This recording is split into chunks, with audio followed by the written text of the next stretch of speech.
السلام علیکم ورحمۃ اللہ وبرکاتہ۔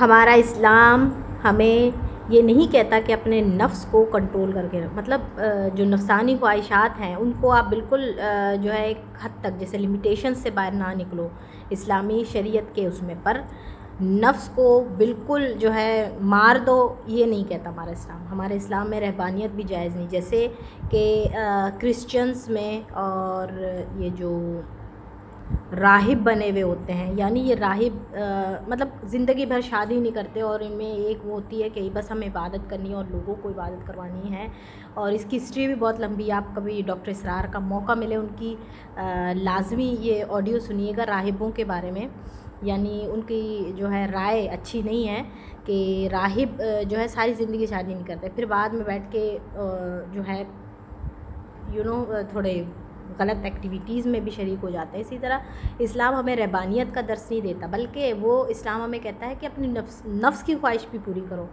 یعنی اپنے نفس کو ایک حد تک لے کر چلو۔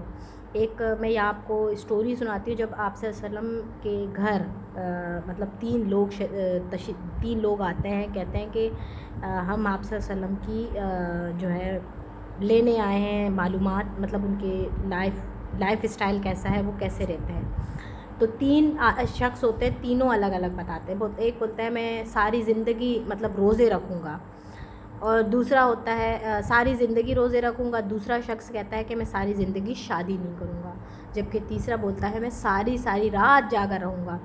اس پر اللہ کے رسول صلی اللہ علیہ وسلم بہت زیادہ غصہ ہوتے ہیں اور آگے سے فرماتے ہیں کہ میں بھی ایک انسان ہوں اور انسان کے نفس کا اس پہ حق ہے، تمہارے جسم کا بھی تم پہ حق ہے۔ میں روزے رکھتا بھی ہوں اور روزے چھوڑتا بھی ہوں، اسی طرح میں شادیاں کرتا بھی ہوں اور میرے بچے بھی ہیں۔